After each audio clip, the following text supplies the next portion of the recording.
Sippy, I think we can drop screen or open up. There we go. Okay. Let's get this open. Okay, so good evening, everybody, and welcome. I really want to, it's actually very exciting, this. And we'd like to say that the book, the newly written book, not just a partnership, okay? I can't change it and call Dr. Mr. Todd, you know, so I just have to say good evening and welcome to both Rabbi Jacobs and Rabbi Lynn. It is an absolute privilege to have you both here. And we're all looking forward, as you can see on the screen, everybody is looking very much forward to learning something hopefully new. And you really have newer marriages here and those that are married over 40 years as well. So everybody always feels they've got something new to learn. Rabbi Dov Birnbaum, the rabbi of the Siege Shul, who is going to be helping after to take all your questions for the time that we will have. And somewhere on screen is also Rabbi Aaron Litwin, who is here from Manchester. So we thank him for being with us. And I just have to say thank you to Tsipi and also to my granddaughter to helping me with the packages today, and to everybody for actually joining and being here.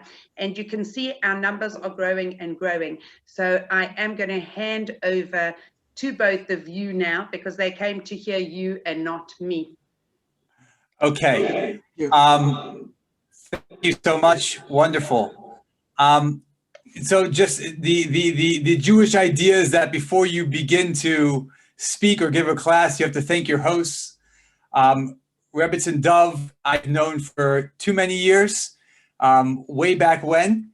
And just, you know, she has been a force of Jewish energy for all these years and doesn't seem to stop. And it's really amazing to now finally be a part of your work. And Rabbi Birnbaum, who we used to know each other when he used to live here in Israel, but since he's gone back, I have been following all the wonderful things that he has been doing, and it's tremendous to see both he and his wife, what you have been accomplishing, really unbelievable. What I want to do here tonight is just introduce who we are and you know, how these two Americans made it into this. My wife is English, by the way, so that's my claim to fame. That's what kind of got me in to see. That's my my passport here. My kids have UK passports. But that's what got us into this event tonight. But I want to kind of give you just an introduction about who we are and why we're here this evening, and really what we hope to accomplish. I want to say something which we don't get to speak about a lot, but I want to open with just telling you a little bit about our backgrounds. You'll see that it says here on our screens, Peter Lynn and Todd Jacobs. The reality is that the two of us didn't grow up really looking this way.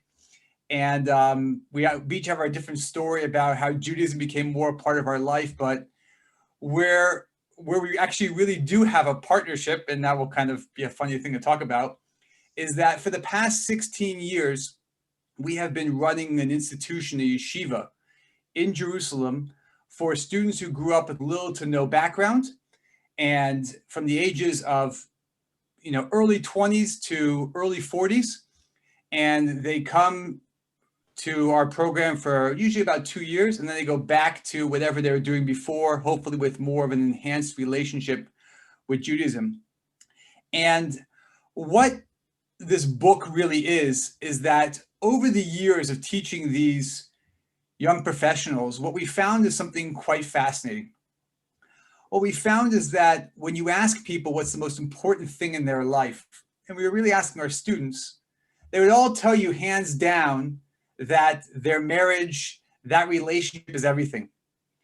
And what we saw was something which was so amazing, was that if you look at all these students, we looked at their professional lives, they did so much to kind of get prepared for it. And then once they actually started to advance their career, they went to, you know, undergraduate degree, a master's degree, seminars, you name it. It was, and then when it comes to this most important area of their life, we saw that they were totally unprepared.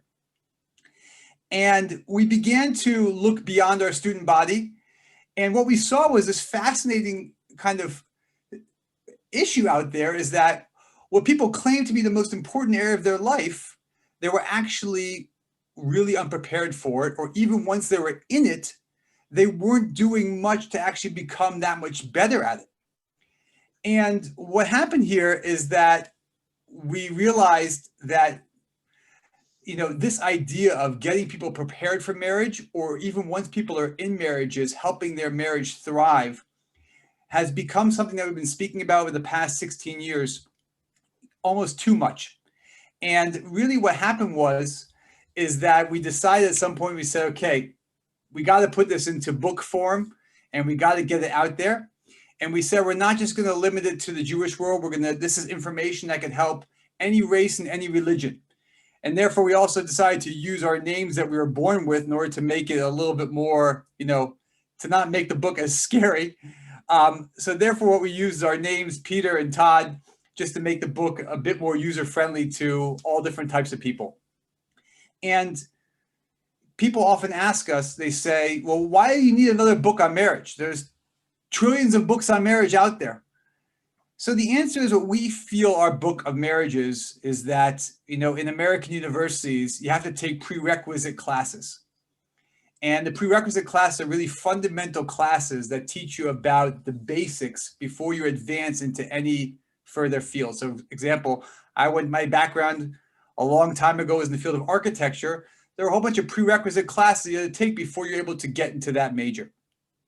And what we really feel our book does is we feel is Marriage 101, and really lays out the fundamentals of, number one, what is a marriage? And number two, how does a marriage actually flourish?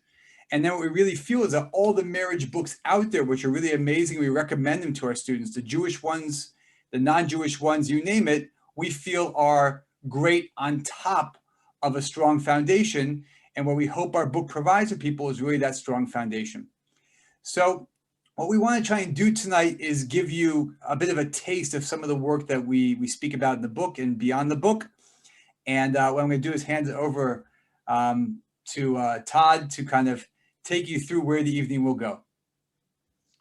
Okay, thank you very much. And it's great to be here. Representative Dov, again, thank you so much for all that you've done to pull this together. Just two more words just on our backgrounds. Neither one of us kind of jumped straight from our secular world to, going into the world of education, Jewish education. Peter's background was professional level sports combined with architecture.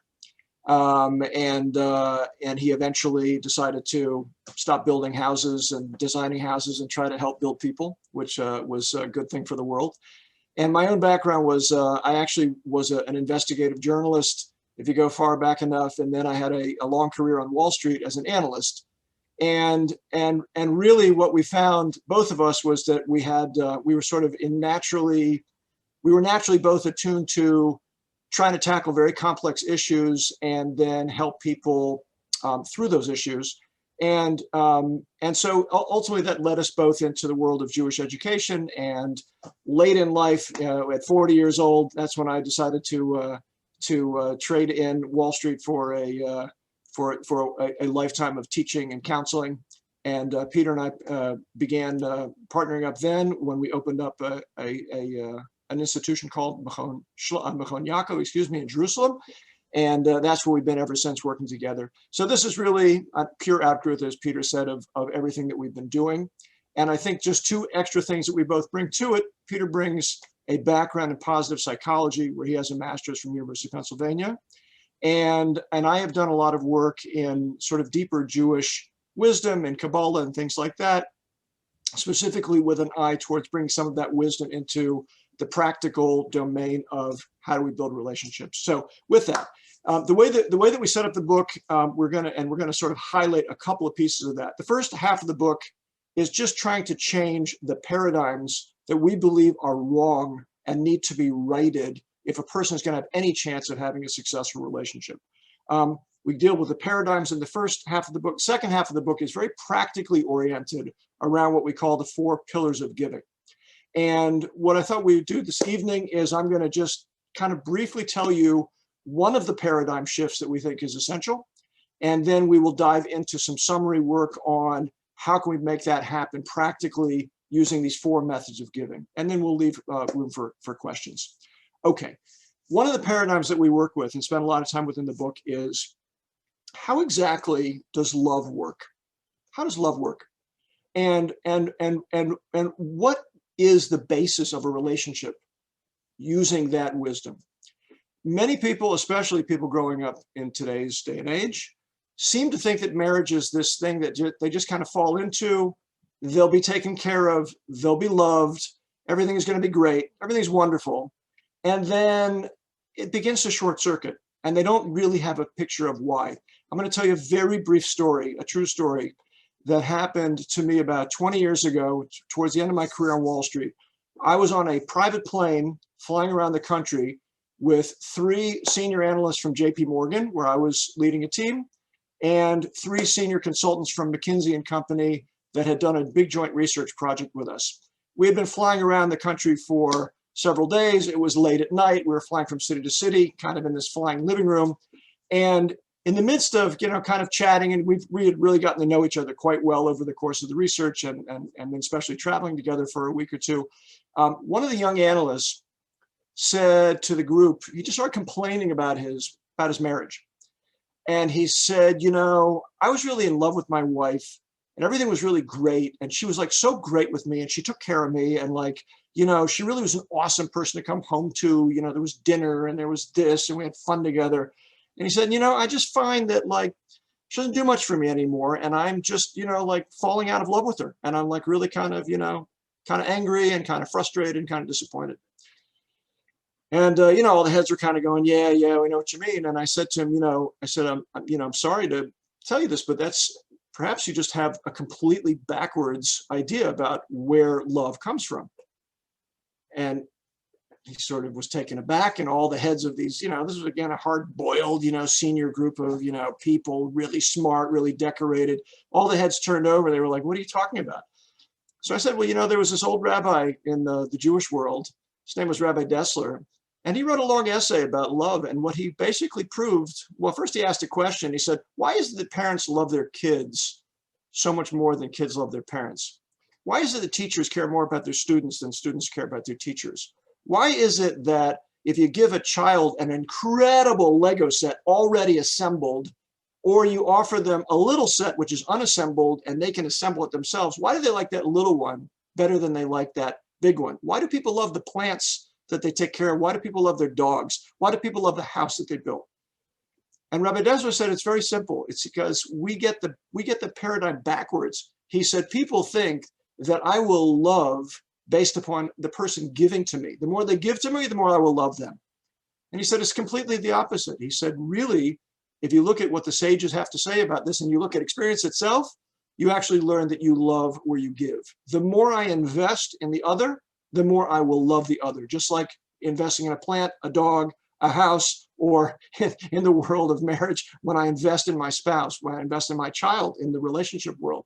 The more I invest in the other, the more I find myself in the other, the more I love the other. And that is really the secret to all loving. If you feel like you're falling out of love with your spouse, you feel like love is flat, start giving. And that is a paradigm which is just, if you get that paradigm right, you can reorganize your entire marital experience around that principle, and things begin to change. If you get that paradigm wrong, then you wind up in the mode of selfishness. What are you doing for me? You're not doing enough for me. Look what I did for you. You're not doing it for me. And then you wind up in that negative cycle that so many people fall into. Just by the way, just the quick statistic, about 50% of almost everybody will marry. Almost everybody marries at some point in their life. About 50% of those marriages wind up in divorce. And our question is, okay, and if you're a part of that lucky 50% that happen to get married and happen to stay married, how sparkling and happy is your marriage? And unless you can answer, it's amazing, it's the center of my being, it's the center of my happiness, it's exciting, it's still fresh, whether we've been married for 5 minutes or 5 months or 5 years or 15 years or 50 years. If you can't answer that it's an amazing thing and I love my spouse more today than I did yesterday, then you got the paradigm wrong and we think that you need work. So that is kind of our starting place with a major paradigm that needs shifting. And if you get that right, you can begin to get your marriage right. I'll hand it back over to Peter to start with the 4 pillars. Okay, so where the book goes into is, if the whole PDF manual of a marriage is based off of giving, so we have to get creative as far as what should giving actually look like. And what we do in the book is we go through 4 pillars of giving. And what we're going to do is go through all 4 of them and give you a taste of each one. And then again, we'll hand it over to Rabbi Birnbaum to field some questions.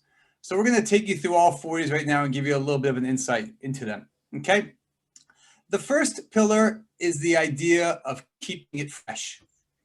And all of us know very clearly that things get old, whether it's the world of technology, whether it's your clothes, whether it's inspiration, whether it's you name it, things get old. And we're always drawn towards things being fresh, things being new, things being exciting. And that plays out in all areas of our life. And where that plays out a lot is in the world of marriage. And that can become a real issue, because when a person starts feeling that this is just stale, or it's not going anywhere, or what happens to that freshness, that can lead to a real downward spiral and lead to lots of frustration. And the question is, are there things that you can proactively do in order to keep your marriage fresh? And the answer is yes, there are things you can do. And I want to give you maybe one kind of idea of how to make that happen. And again, just to make sure we're clear, these pillars that we're speaking about, we have seen them work with couples at the beginning of their marriage, couples who've been married for years, across the board. It's quite unbelievable. So one of the things that can be done in order to keep your marriage fresh is we speak about the world of vacations. Now, when you speak about the world of vacations, everyone rolls their eyes. Vacations are basically too expensive. They never happen. You can't find a babysitter. There's a pandemic. You name it. It's just, and everyone's waiting for that epic vacation when you're going to go away finally and have those 2 weeks somewhere. For most people, it's never going to happen. And it's, you know, we'd be telling you a lie if we said that's what you should try and shoot for. But what we have found is something called the mini vacation. And the mini vacation is quite awesome. And I know it's quite locked down right now in England, but hopefully within quite soon, you can be able to actually execute this. But the mini vacation is something way different. Imagine you have this. You have a couple that they both work in the city, okay? And what they do is they both go to work. They get a babysitter for the evening. And what they do is they meet after work, a nice dinner somewhere, okay? They get a hotel room in the city somewhere, stay overnight, next morning, back to work and back to life. So you're talking about maybe a 10 to 12 hour maximum vacation together. And what we have found is that when couples can go out of their way to actually make this happen, it's a total game changer. And what's actually interesting, the research shows that instead of waiting for that one big vacation in your life, where you're going to gain way more well-being is in lots of smaller vacations. Okay, just make sure a vacation is when you go alone with your spouse. A family trip is when you go with your kids. We're talking about vacations. And what we have found is that when couples can do this, it's an unbelievable thing that's actually realistic.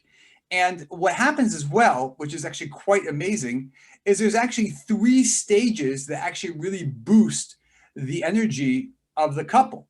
Number 1, you have planning for it. It's exciting. There's energy for it. Who knows? Number 2 is the actual event.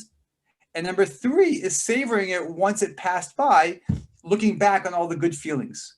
And what we have seen is that couples that can incorporate this into their life and to make it a bit of a routine, if it can happen every few months, it can really do such wonders as far as bringing back so much of that chemistry that you once had in your marriage. And it's really probably one of the most powerful things that we speak about in the entire book. So when people ask, how do you keep your marriage fresh? There are key ways. And one of the key ways that we discuss and we highly recommend is the idea of the mini vacation. Okay? I'm going to pass it over to Todd for the next one. Okay. We have another pillar which we refer to as respect in all of its forms. Respect is one of those hard words to define. It's sort of like you know it when you see it, you know it when you feel it. People will throw out words like it's when I feel like I'm admired, when I get praised, when the person is polite to me. But maybe the secret to the word for honor, for respect, comes from the Hebrew. The Hebrew word, and I'm not going to give you a lot of Hebrew tonight, but the Hebrew word for respect is kavod. And the word kavod is related to another Hebrew word with the exact same consonants, just vocalized differently, and that is kaved, which means heavy. And what it means is when I show that I feel that you're the heavy one in the relationship. You know, let me give you an example. I had a boss once. He was a little bit of a Darth Vader, you know, major Uber boss at a company called Sanford C. Bernstein that I worked for 11 years. Now, when this boss wanted to speak to you, he would call and he would say, I'd like to speak to you. Now, who went to whom at that point? Did he say, do you have a minute? Can I come and see you? No, he said, I'd like to speak to you.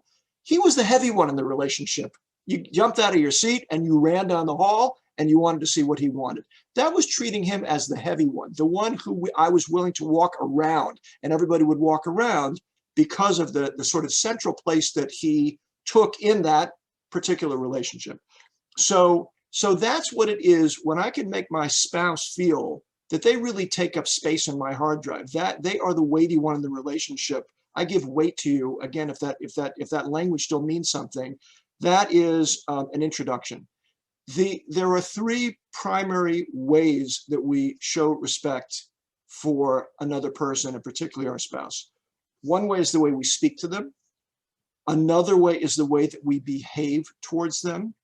And a third way is the way that we spend money on them. Now, what people tend to do is get one of them right, and they tend to fail on others. So sometimes you have, like, let's take the important businessman, right? Well, I don't know why my wife is complaining about me. You know, I give her everything she wants. She has a spending account. Look at her car, look at her clothes, look at her jewelry, look at her this. I give her everything she wants. I took her here, I took her there. But the problem is, doesn't speak nicely. Doesn't show that he actually cares. And then you have a person who might, you know, always speak politely, always speak well, doesn't get angry, is never nasty. On the other hand, is exceptionally cheap with the spouse. She with him with her. Any of these things are gender neutral, by the way, that we're speaking about. It can go either way in terms of these issues. The way that I behave towards another person. Again, I might be speaking nicely, I might be spending, but sometimes my behavior is I ignore the person. I don't give them eye contact when they speak to me. I pick up my phone when they're talking to me. All of these things are things that gnaw at respect. And if a person doesn't feel respected, it is almost impossible to feel loved. And without feeling respected and loved, it's impossible to have a positive dynamic in the relationship. Now, I want to give you a litmus test. I wouldn't try this now, but you may want to do this in the privacy of your own home, hopefully when no one is looking, and try and just ask yourself the following question. What was I like when I was dating? How did I speak when I first started dating this person that I married? What was I like? How did I speak to this person? How did I act? How did I dress? How did I comport myself? What were my manners like? Did I pick up my phone when that person was speaking to me? Okay. Did I kind of like get out of the car and forget to open the door for the other? Did I interrupt when they were speaking? What was I like? Take a snapshot of that mentally. And now for the cringeworthy moment, take a snapshot of where you are now. How do I speak now? How do I dress now? How do I smell now? How do I look now? Okay. And I know what you're all going to say. I was acting then. I was acting. So the answer is, yeah, you were. And how come you're not acting now? Why aren't you acting? Because we tend to denigrate acting as being faking. I'd like to redefine acting as trying to jump to a level that I know is the right level to be behaving on. And the acting part is just being able to get a little bit above where I truly am authentically. Why? For the sake of my spouse, because I respect my spouse, because I want to speak better, because I want to look better. I don't want to be the guy laying on the couch with my feet up with a beer in my hand when my spouse is doing something else. So just do that litmus test, just go through that little litmus test, take the before and after shots. That gap is the gap to which the respect has fallen over the years with absolutely no justification. If anything, my spouse is more worthy of my respect now than they were back then. And therefore, we can close that gap, and that's where the work has to be. That is just a little glimpse into this whole world of respect that we deal with in the book. Back to Peter. Okay, so the third pillar that we speak about is, one of the most powerful ways to give is the world of gratitude. And gratitude, if you look in the field of positive psychology, you're going to find very few books that don't discuss the idea of gratitude. Just a quick side note, people often wonder, what is positive psychology? So positive psychology is actually quite huge in the UK, but what it is that most psychology is built around a disease model, which is where are the problems and let's fix the issues. Positive psychology says, where are things going right and how can we make more of that? Okay. So in the field of positive psychology, one of the things that you see that people are speaking about nonstop is the world of gratitude. Now, in the world of gratitude, there are two elements. There is the idea of feeling gratitude and the idea of expressing gratitude. And what we have seen is that couples that can bring gratitude into their relationship, it can boost the level of happiness in your marriage tremendously, quite fast. One of the biggest problems, if not the problem, that gets in the way of gratitude is the idea of expectations. Okay? Let me give you a bit of an example. You go to a Starbucks pre-pandemic. You're walking into the Starbucks, you pay for, in America, a $10 Frappuccino, and then you're walking out. And all of a sudden, someone comes up to you and running after you and says, someone who's standing in line says, "Excuse me, sir, you forgot your credit card."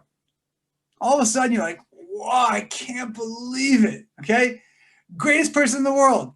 You take a selfie, you send a Christmas card, you tell everyone at your Shabbos table what happened. It's like the person just saved your life and maybe a few others as well. And what really happened there is that there are no expectations, and all of a sudden this person did this amazing act of kindness, and you're blown away and you can't believe it. Well, is there no place in our life where gratitude should be pouring out more than our marriage? And what happens is like this, is the world of expectations. Let me tell you how most marriages function. Here's my expectation level of what should be happening. When do I express my gratitude to my wife? When she goes way beyond the call of duty. All of a sudden she does that, an amazing dinner that I couldn't believe, or some surprise gift, or who knows what. When she acts as Superwoman, she gets my gratitude. Let me bless you with my gratitude. And when she goes one little ounce below that level, I'm a frustrated husband. Come on, get your act together. It shouldn't be this way. This is not what we discussed. What's going on here?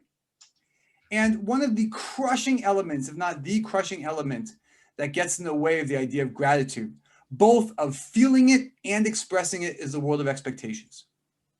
And what we have found is that if you can begin to build the world of gratitude into your relationship, into your marriage, not about necessarily the big things, but the small things, it can do wonders. Okay? I'll give you a small practical exercise. We've taken this exercise, which is people normally use it for just themselves, but we're going to apply it to marriage. Try this. Okay? Here we are. For the next 2 weeks, before you go to bed at night, okay, take out your phone and jot down 3 small little things that your spouse has done for you that day. Not huge things. She took care of the kids, or he did this. I'm talking about small, clear, practical things. It's what's called the 3 blessing exercise. You'll see that there's tons of information about it online, but we've applied it to the world of marriage. And if a person just spends a little bit of time just thinking about how much is being done for them, that's one of the easiest ways to kickstart the idea of gratitude becoming a part of your life. And the amount of tricks of the trade that are out there as far as how to increase gratitude, how to show gratitude, they're endless. But what you have to ask yourself is a basic question. And that sort of question is that, is there a lot of gratitude, not just being felt, but also being expressed in my marriage?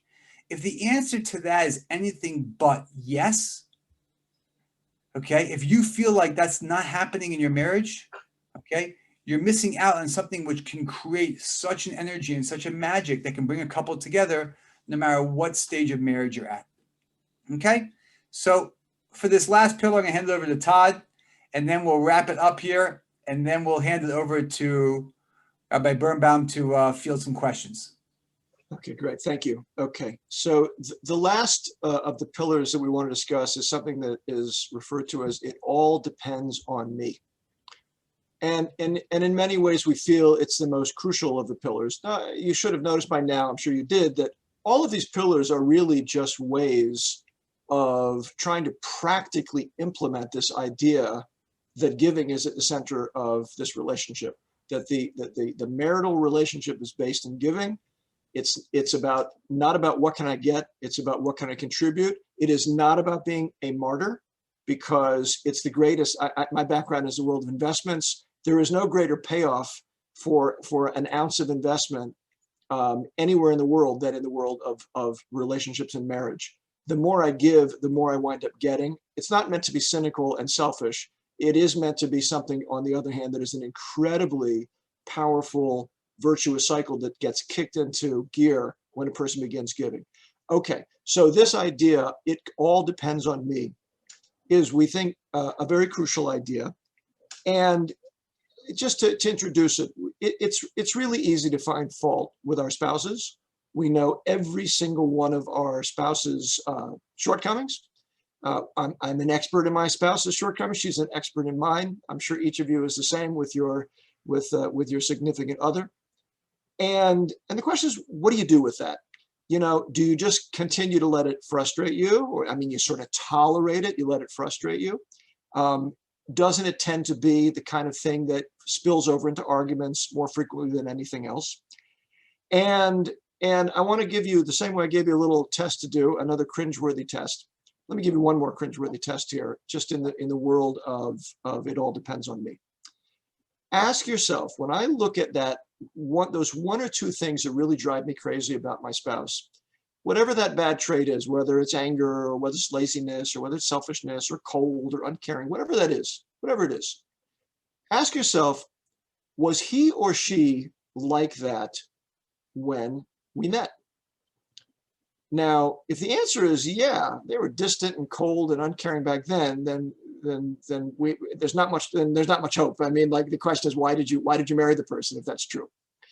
More likely the answer is no, they weren't like that at all.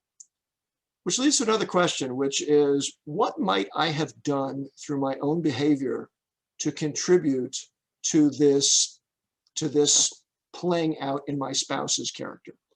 How can I be contributing in some toxicity, some toxic way, into the well-being of the house that has wound up resulting in a spouse who has become something which now bothers me? And now, most of us, by the way, we all think we're really complicated. Everybody thinks they're complicated. But one of the things that we have found in our own lives and in working with many students, hundreds of students over the years, most people are not all that complicated. Most people have one or two really not worked out character traits.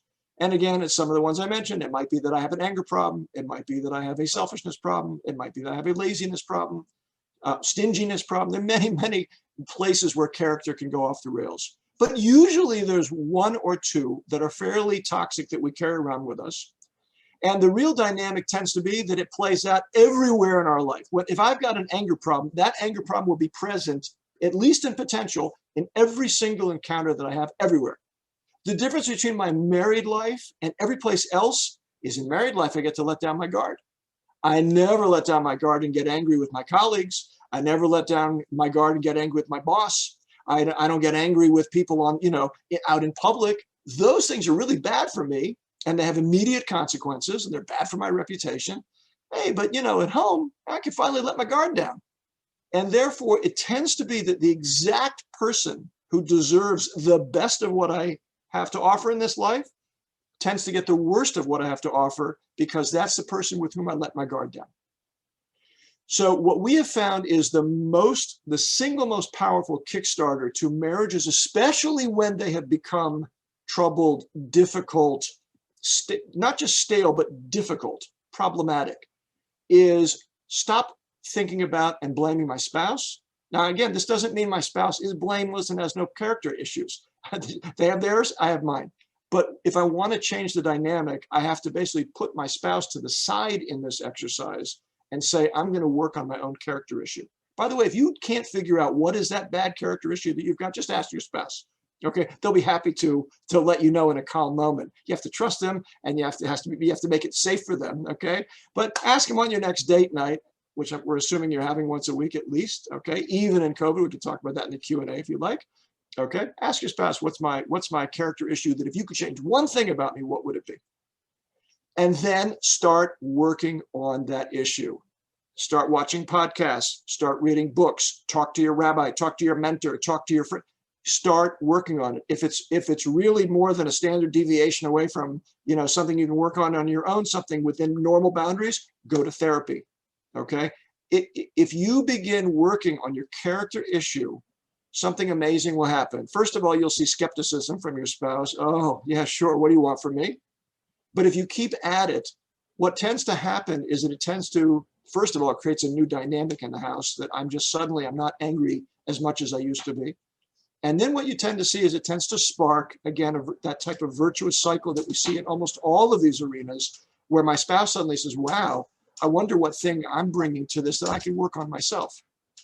And what you wind up with is two people who, before they go to bed at night, on his bedside table is, a stack of books and magazine articles and things that he's doing on his character, and on hers is the same thing. And the beneficiaries are there, the two of them, each one benefiting from what the work that the other one is doing. And it's an incredible thing, and it just shares that common theme. It's based in giving, it's based in what am I doing for the other, and it's based in fixing up character issues which lie at the heart of either a successful or an unsuccessful marriage. So that is, from our standpoint, one of the most powerful things you can do. We have seen couples on the verge of divorce where one side simply said, okay, I get it. I'm going to try and fix this myself. I'm going to work on myself. Okay, and we'll see what happens. We'll see if the other person responds. A highly dysfunctional person will not, but a person who is not at the level of highly dysfunctional usually will, and that can change the dynamic in an amazing way. So that is a really brief, quick, breathless almost vision of the 4 pillars, and we dealt with obviously one of the paradigm shifts. And with that, I think we are happy to hand it over to Rabbi Birnbaum to take any questions and follow-ups here. Thank you so much, Rabbi Lynn and Rabbi Jacobs. Wow, I mean, I often come to talks and, I'm sitting there giving the talk, and here I was definitely on the receiving end of this. Just sent a message to my wife telling her how much I love her and appreciate her. so she's delighted that I went. But really, you really packed in a lot of the most important principles. Okay, so now, guys, it's question times. There's a lot of happy, smiling couples that I can see on my screen. So if anyone would like to ask questions, then please do unmute yourself. You should be able to unmute yourself. If not, then raise your hand. I have a question that was directed to me personally over here. Let me know if you want me to read that one out. And sure, let's start with that. Okay, so I won't say who it's from, obviously. It says, but the honeymoon period wanes. That first love is replaced. Is it truly sustainable? One of our favorite questions that exists out there. Okay, for this we need a little bit of Kabbalah. Okay, those of you who are majorly into Kabbalah will have heard this from the Arizal. Those of you who are fans of Rabbi Tatz will have possibly heard it from him in one of his deepest teachings. But the idea is everything in reality comes in 2 phases. There is always a phase which is given for free, which doesn't really belong here in this material coarse world. It's a lighting up of something to show you a possibility of what can be achieved in any given area. It's inspiring, it's given for free, you don't deserve it, but you get picked up by it. No sooner do you get picked up by it than it disappears, and you feel that you've been duped, and now you have to begin the hard work of being an adult and trying to work for and earn your way back to that thing. It's like a little bit like the clouds part and you get a picture of the top of Everest somehow. And then you're thrown down back to the bottom of the mountain and you're told, okay, you want to get back up here, start training, hire some Sherpas for guides, you know, start doing the work and start doing the hard work. You see this everywhere. You see this in childhood versus adulthood. You see it in the, for those of you who are on the religious side, you see it in the first tablets given by Moses. This is like, you know, this is going on this week, last week in terms of what's going on in the Torah portion. The first tablets, which were miraculous, unbelievable, but they couldn't last in this world, replaced by the second tablets, which were much more mundane, but could be lasting. Nowhere do you see this more meaningfully than in marriage, where you get a freebie called romance. You get this freebie called, I meet this person, I'm intoxicated, I am picked up by this person, I'm inspired by this person. You know, boy meets girl. It's every Hollywood movie only deals with this phase one. Boy meets girl, they fall madly in love. Boy loses girl, conflict. For the rest of the movie, they're chasing for trying to find each other. They finally find each other. They collapse into each other's arms, and the curtain comes down. That is exactly the end of Act One. Real marriage begins the very next day when the curtain comes back up, and now the two of them are there. And it's not so intoxicating, and they're not so blown away anymore. And usually that's the point where an immature person says, I was duped again, I blew it again, life tricked me again, God tricked me again, somebody tricked me again, another dud. I guess I got to go out and find another inspiring person.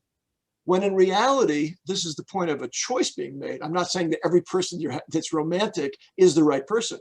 But there can be that moment, there has to be a moment when you find the person who you say really could be the right one, when I now begin the work of integrating a lifetime of giving and all these things that we're talking about, freshness, gratitude, it all depends on me, all of these things, those are the things which can keep your marriage growing and getting more inspiring, but this time you're earning it. And a really great marriage is something that two people are working at. And when you talk to two people who have a great marriage, 30 years in, 40 years in, they love their spouse more than they did when they met them. And every part of marriage is better, from intimacy to you name it. And marriage does not have to be stale, and it does not have to become just something that fades from that peak that's hit when you're 22 years old and you two meet. It's just not, doesn't have to be that way, and it shouldn't be that way. It's not designed to be that way. Okay, remember I hand it over to you. There's another question that came in, but I'll wait for that one for if you want to ask a couple questions here. No, I'm good. Is there anyone who wants to ask a question? James? Sure. James Scott? Oh, I'm now under the spotlight. I'd just like to say, you know, I think I'm one of the lucky ones. I think with my wife, certainly she's hiding a little bit now, but I won the lottery of life. But one of the things I wanted to ask is, obviously, this is all about self-improvement and improving and keeping the love in couples. And I've noticed a lot of self-help books, certainly I've looked at over the years, and you kind of, I'll sit and understand everything, and I understand everything that was said tonight about the 4 pillars, but how do you keep implementing that? Because tomorrow you wake up and a little bit's gone, and the day after a little bit's gone, and in 3 days' time a little bit's gone. It's quite hard to push that forwards. How do you implement that permanently? So I'll try and take a crack at that here. Okay, it's a famous question about, you know, with the whole self-help world. And what we have found is that the greatest way and the only way of how to keep things going is to stay immersed in it. Okay, out of sight, out of mind, especially in the world today where we are highly distracted. Okay, or there's a pandemic, or you name it. Okay. And we also live in a world today where we become kind of information junkies. Okay. 40 years ago, the question was, how do you get more information? And the question really today is, how do you integrate information into your life? Because getting information is easy. And what we have found is that if you want any chance of being able to make your marriage better or to implement these things, if you're not doing something to keep on the front of your mind, it's not going to work. And what we suggest doing, okay, is the world of marriage education. There should always be a book that you're reading, a podcast you're listening to, you know, someone you're speaking to, you know, a seminar that you're in. The more you stay immersed in the world of marriage education, you're going to find that those things that you want to work on will stay at the forefront of your mind, and you'll actually be able to implement some of these things. When it becomes just another read that book, next, it's going to go in one ear and out the other ear and make no difference. And what we are always pushing nonstop, and what we have seen is that, like we always speak about, great marriages are built, they don't just happen. But if you want to make your marriage really flourish, it's got to be that marriage education is a real part of your life. And, you know, the world of technology is awesome. There's so many resources and tools out there that you could be listening to, that you could be engaged with, that you could be communicating with, you name it. So what we find is that the more you can stay immersed in it and keep it at the forefront of your mind, that's the only way you have a chance of actually being able to integrate these ideas into yourself and into your relationship. I would also jump in here that one of the things that people, I think everybody knows how important it is, but people don't do it according to the statistics that we've seen. We've seen whatever statistics there are, we've tracked down. Date night is something I think most people realize is important, but forget about the pandemic. This is all pre-pandemic research. Date night is pathetically executed. It hardly happens. And there are always reasons for it. And we take student couples that we deal with, and these are people in the throes of marriages with little kids and, you know, and 2 jobs and everything, and no babysitting or the whole thing. And we have them literally sometimes sign contracts that they will go out, they will make it special on Tuesday night, they will turn their phones off, they'll either meet outside the house or they will change the environment inside the house. Doesn't really make a difference. That's why it can work in COVID as well, by the way. It's because you can change the environment inside the house. And they will dress up, they'll smell good, they'll look good, and they will spend that time together. And one of the things we found is that by like taking a book like this, which has a lot of practical things in it, and working through it over a series of date nights over months and months, people are, this is really just a way of dealing with with I don't know, Peter, Dr. Lynn, Rabbi Lynn, right, my partner over here, just working through with your spouse on an immersive basis. How do we keep making our marriage better? Like, who wouldn't want to participate in that? The beneficiaries are the 2 of you.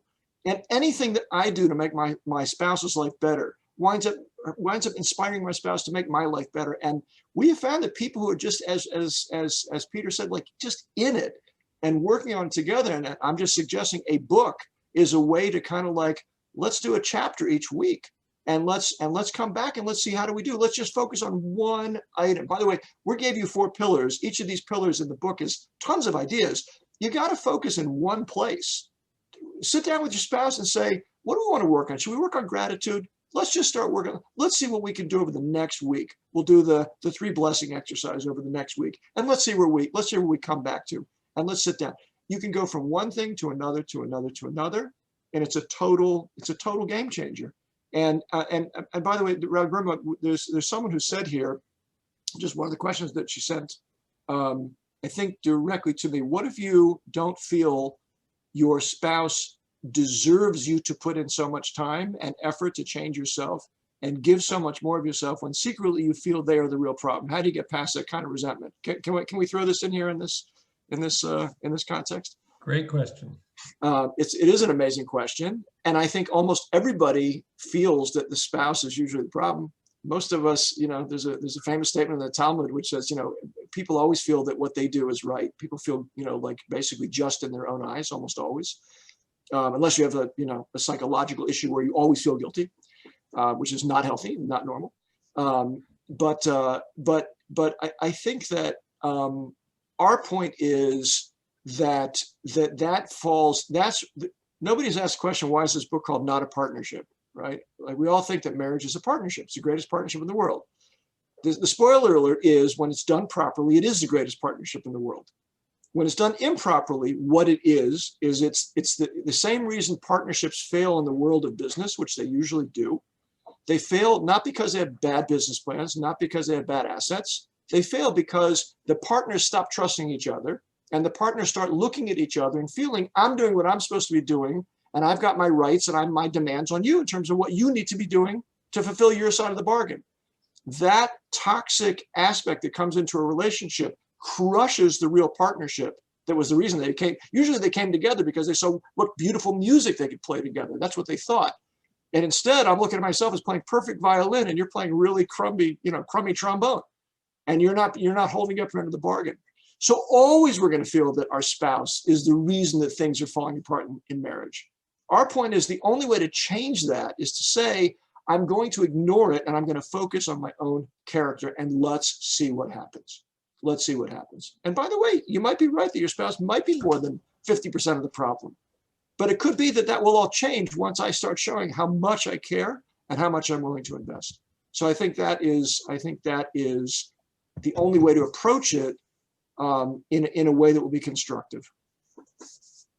I've got a question here that came through in the chat. How do you manage the banality of routine and keeping things fresh when by the end of the week and on Shabbos you're exhausted and then it's back to Monday? So I'll tell you like this. It's really hard, that's for sure. And it's only going to happen with effort.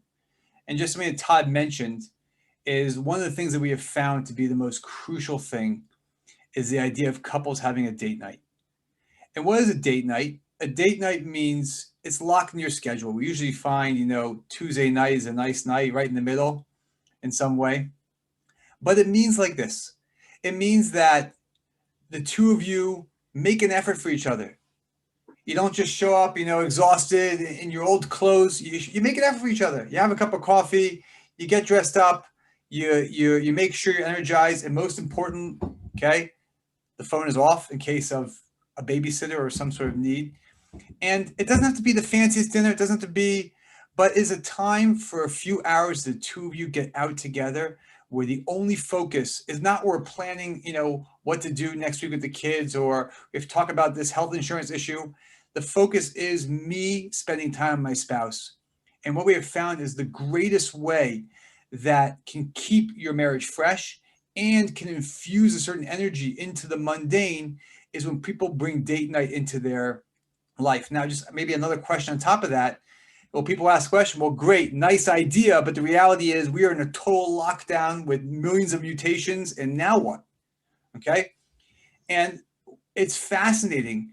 We have a lot we do on Instagram, and the amount of companies that have opened up basically providing date night in the box it's just awesome to see how creative people are being. If you Google, date night during a pandemic, you're going to find so many amazing ideas out there that are just awesome about how people can just kind of find a way to shut down in their home late at night or do certain activities. And it's really amazing how creative people are being.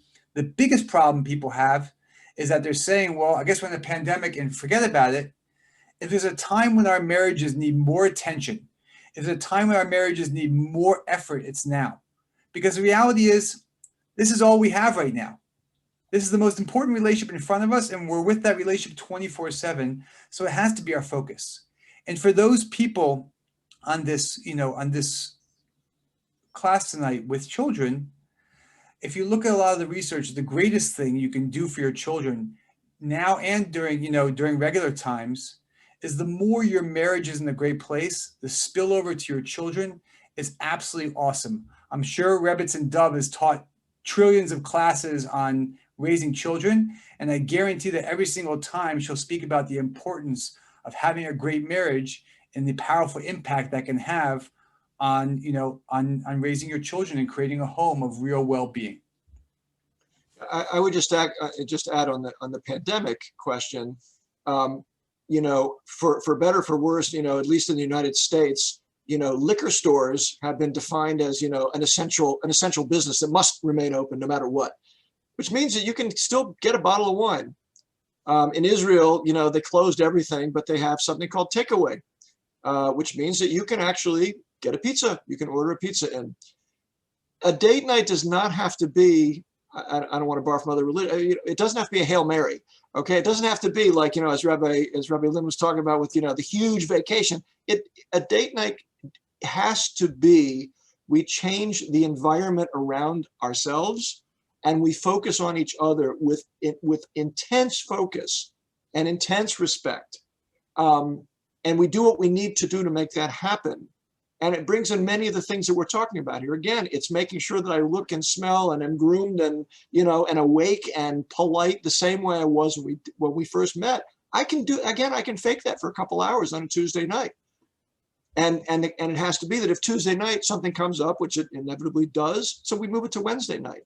We keep it a priority. And that can be done in the context of the pandemic without leaving your home.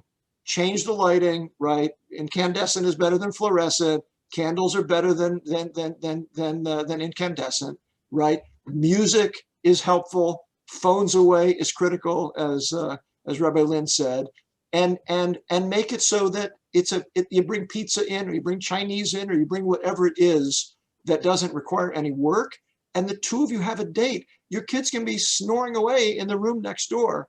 And it may have to be that you wait until your kids are in bed or whatever it is, but there's always a way to do it, and you steal time from the environment that you're operating in, and you're doing it for each other. And you can't lose when you come to it that way. It just can't. That sparks interest, that sparks freshness, and it can do it every single time. I can only see a few people on my screen here. I'm probably amongst the older set here. And by the way, nobody benefits from the fact that I'm involved in marriage education all the time. Nobody benefits more than I do. Going through these books over and over, year after year with our students, I'm always in the world of marriage education, and it's just a different universe when you think about it and you work at it and you have it on your mind.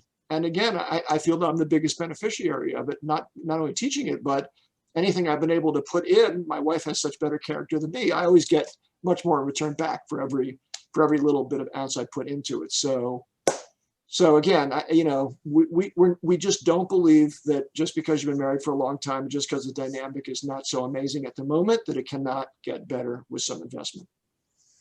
Thank you. Just one last question. We are at time, but Evie's been waiting very patiently with her hand up. Evie, do you have a question? I've got a hand up. No? Okay.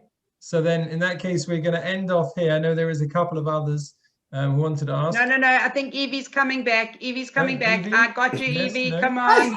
I'm really sorry. Saved. I'm really sorry. It was my daughter's hand up in error. I'm Catherine and she's Evie. That's why I didn't know you were talking to me, but thank you for a really wonderful evening. There was another question here that was sent to me that says, how can you rebuild lost trust? Okay, it depends how lost the trust was. If it was the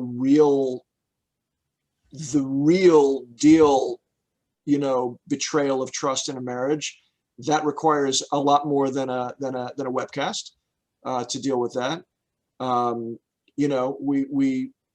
We do believe that people can do tshuva. That people can change. That people can truly be sorry and can begin reworking on things and reinvesting in things. I think it all depends on the level to which trust has been lost. Again, there are certain things that as marriage educators we're able to deal with, and again from my finance background, I always call it being within one standard deviation of the average, which is to say kind of stuff that you can still work on without going to professionals. But when you get beyond the point at which an occasional talk with the rabbi or the mentor or the person who knows a lot or the podcast, when you get beyond that point, it really does require professional help. And we believe that part of our job is to know our own limitations in terms of being able to deal with professional level therapy and things of that nature. So I think it's too hard a question to answer here. But obviously, we start out with the sense that, of course, we want to forgive another person, and of course, we'll be a bit skeptical until we see new patterns that develop. But I think more than that, we can't really say in a context like this. Okay, thank you very much to Rabbi Lynn, to Rabbi Jacobs. This was a fascinating evening. We'd love to run a course as a follow-up to this. So what we're going to do is send some details in email to everyone who registered. If you didn't register for this talk, you came with the Zoom details, then please do send us an email and register your interest to Tzippy, that's TZIPPY @seed.uk.net, TZIPPY @seed.uk.net. If you do want to get hold of the book, which I highly recommend, I can tell you that personally, having read it, it is available at the moment in the UK only on Kindle, as far as I understand. But Rabbi Lynn and Rabbi Jacobs, we're going to do what we can to change that, right? We can ship them over. We can ship them over. I'll bring you your gin and tonic, and then I'll bring back a whole suitcase of books. We're working on that, okay? Okay, great. So we're going to work with Amazon UK, but meanwhile, I do highly recommend to get hold of a copy of that. Register your interest for the course, and then we're going to work out a date. Thank you very much to Rebbetzin Dov, who was really the driving force behind making this evening I just have to say that I wanted in the beginning to thank Rabbi Jacobs. He, a number of years ago, hosted our family trip with the men learning and the women learning and the kids learning. And I'm a little bit of a fan of Rabbi Lynn's wife. It's been a long time, but I can't say that. So, you know, and the Sugarmans are your greatest fans. So we're all in it together. And the truth is, whatever we can do to build a better world, a more stable world for not only us, but for our children and for everybody around, I think that this is the way we've got to go. So thank you both for everything. Thank you so much. And that's what Seed's about, is making happy, stable, strong families. So thank you everybody for being with us. And we look forward to more. Thank you. Okay, all the best. Have a good night. Thank you. Good night. Thank you.